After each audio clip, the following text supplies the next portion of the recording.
You ever go to the store and buy something and you don't find yourself using it that much? It kind of just sits on a shelf and you're like, oh, why did I spend the money on this? I could have saved that. I could have spent it on something else. And then 3 years later, the store shows up and says, you no longer have access to that thing. We're shutting it down. We're destroying it. If not, that's normal. Why would that ever happen? Which is why a lot of people on the internet this week have been very confused at Spotify's decision to shut off their Car Thing media player device. Bad news if you're a Spotify Car Thing owner, because Spotify announced that by the end of the year, they're going to be permanently bricking all the devices. Spotify's discontinuing Car Thing. Yeah, I love the Car Thing. I'm sad. Car Thing was announced in 2021. Spotify sent out an email being like, hey, some of you are going to get this in the mail for free, and then after that, you'll be able to buy it for $90. It's going to let you finally play music in the car. And then 3 years later, Spotify said, just kidding. We were joking the whole time. Car Thing never happened. And if you still have one, actually, no, you don't. It does not work anymore. What you have is a piece of e-waste that you can now cherish for the rest of your life. For those of you who don't know, this week, Spotify announced that they are discontinuing Car Thing. They're no longer making them. And then come December 9th, they are no longer going to support them. But before all that, I want to address the elephant in the room. What is a Car Thing? I feel like a lot of people don't know about it because it was like kind of an unpopular product, and for good reason that we'll get into. But basically, it was marketed as a audio player companion device for your phone. So basically, you would put it in your car, pair to it with Bluetooth, and play music with it in your car. Back when this was first announced, I was driving a 2005 PT Cruiser, and I would connect my phone to said PT Cruiser by connecting it to a dongle, and then connecting the dongle to an aux cord, and then putting the aux cord into a cassette tape adapter, because that car did not have a single USB or aux port. It also did not have air conditioning, but what it did have was a functioning cigarette lighter and a drink. But all that being said, I was excited at the prospect of finally being able to have a Bluetooth device plugged into that aux cord mess that I could just pair my phone to and play music through. So some of you might have seen this coming. I did in fact buy a Spotify Car Thing. The only problem is I was entirely wrong about how it works or what it was good for. At the time, I moved forward with spending $80 on this, and I'll be honest, I shouldn't have. So, okay, my assumption that it would just plug into my car and then be a Bluetooth receiver for my phone was wrong. Because the thing is, that would probably have made a bit too much sense, you know? No. Executives know best. And what they think is that a device is best when it actually just pairs to your phone, but then your phone does all the stuff you bought the device to do. You basically plug the Car Thing into a power source, pair it to your phone, and then that's it. Now I have one less power port to use in my car. Technology is amazing. And that is 1,000% on me. I probably should have waited for this to hit wide release and then, like, you know, watch some reviews or something. That way I would have been an informed consumer and not a guy wasting $80. But when I get an email from a huge company telling me to buy something, I don't think. I click the link, putting that on a bumper sticker for my 2005 PT Cruiser. Your phone still has to be connected to the car because it's the thing playing the music. The only difference now is that with the Car Thing, you have a little wheel to adjust the volume. This is incredible. This way, the driver receives all the benefits of using their phone in the car while also receiving no benefits from spending $80 on a Spotify Car Thing. Obviously, I am being a little facetious. The Car Thing did have some cool features, like it had voice control. Hey, Spotify. Play. Hey, Spotify, play. Sure, it's a little slow, but it works. You expect a company to make a product that works well? Asking too much. It's also worth noting that the microphone on this thing was not very good. So when the heat was running in my car, not the AC, remember, the AC did not work. It just wouldn't hear me. Another okay feature on this was the programmable buttons that it had. There's 4 of them, and you can assign a playlist or a podcast to each one and just instantly access it with the click of a button. Kinda neat. And that's all well and good, but aren't these kind of things that your phone was already doing? One of the most confusing things about Car Thing is that it doesn't do much that's that different from your phone or a built-in like smart entertainment system in a car. So do the 4 little buttons where you can preset playlists and podcasts really justify an $80 price tag? And granted, not everybody has a newer car or a really nice phone that can do all that stuff. At the time that I bought mine, I didn't have either. But the problem with that is that CarThing doesn't solve any of those issues. You need to have a nice phone and you need to have a relatively new car with enough power and connectivity to connect your phone and this freaking thing to it at all times. So the target audience for CarThing is people who would want to listen to music in their car and streamline that process. But the product they made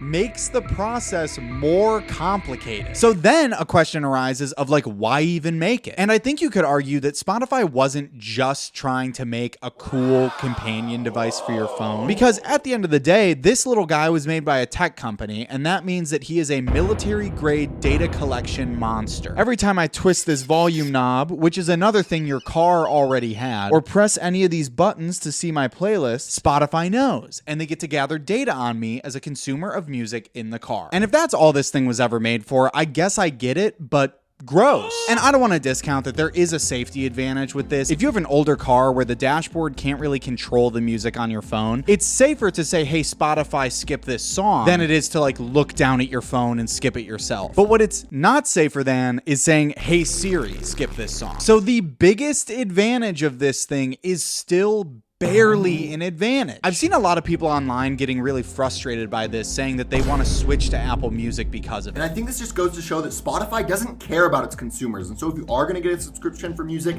you better pick Apple Music. And while I personally would be dead in the ground before I ever posted an Apple Music Wrapped to my story at the end of the year, I get why people might want to switch. I mean, this is kind of an incredibly inconsiderate choice. I think a lot of CarThing enjoyers have felt wronged by this because in general, it just feels really bad to have a huge company make a decision that basically says you can't use a product that you spent a good chunk of money on over 3 years ago. And I love this thing because I have playlists and podcast program, and they're just getting rid of that. That would be like if my childhood dentist showed up to my house and bashed my teeth in with a rock.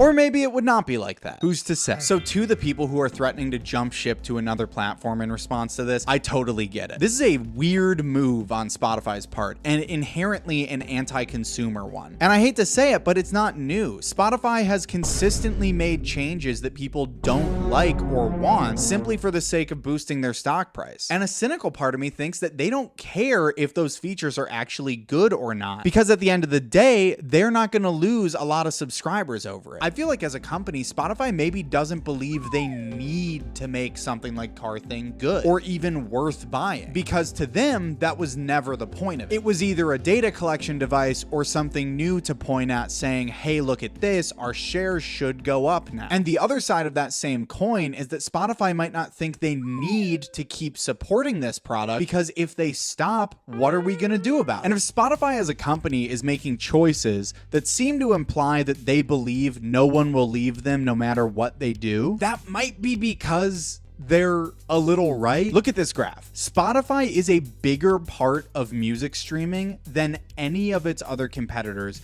by a lot. Also, if you're one of the people who uses any of these three, why? One of the reasons that Spotify has such a huge amount of market share is because socially there's a bit of a stigma for not using it. I joked about not wanting to post an Apple Music Wrapped earlier in the video, and while that is a bit, it's kind of true. Spotify is the app that a majority of people I know use to listen to music. And a huge barrier to leaving Spotify for someone like me is that all my friends are on. And I don't want to be the one guy in the group chat sending a link to a song I like that I heard on NetMemes. So with all that in mind, even if I were one of the people who used my CarThing every day and I felt deeply impacted by Spotify's decision to shut them off at the end of the year, I don't know if I would really be in a great position to switch to Apple Music like that TikToker said. It reminds me of how earlier this year Netflix said no more sharing passwords, and also we're doing ads, and also the price is going up. Because even though those choices go against how people use their product and what they expect from Netflix as a company, they're allowed to make those calls because you're not going to leave Netflix, right? You have to see how Stranger Things wraps up. That's a bit of a tangent, but all that is to say that from a consumer's perspective, Spotify's choice to discontinue the CarThing doesn't make a ton of sense to me. But I don't know, maybe they have some sort of brilliant financial reason that shutting this down would actually make a ton of sense.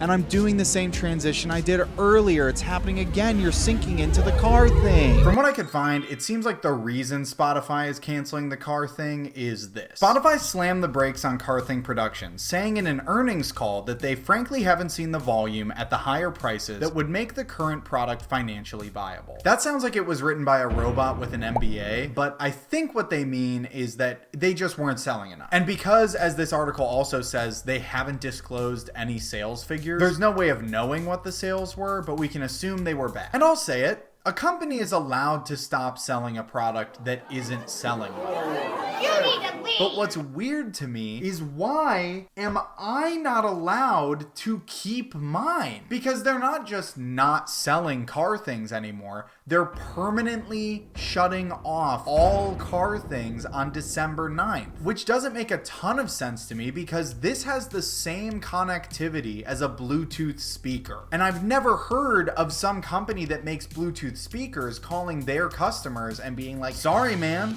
we're shutting them off. We got bored, okay? We don't want to make these. We don't want you to have them. Let's just forget they were ever a thing. And I get that these are more complicated than Bluetooth speakers. They have a screen. Because sure, like, yeah, stop supporting this thing. Stop making new updates for it or whatever you're doing. But why does it have to stop working altogether? That just feels like a really rash choice and also kind of damaging to Spotify's reputation, as we've discussed. And sure, I don't like this thing and I never really used it, but it's weird to me that this company would just take it away from people who did enjoy it. Ultimately, I think it's pretty transparently Spotify protecting their bottom line and not really caring about consumers, because they're gonna save money by not having the 2 employees they have working on car thing updates working on those anymore. But what should we expect? This is a company that refuses to pay artists more than like 3 cents for a million streams. And another thing too is that in the email where Spotify announced they were discontinuing the car thing, they made a big show of, we want you to take this to an e-waste recycling center, which I do appreciate because I think it's important that they as a company are saying recycle this responsibly. But Spotify, I don't know if you know this,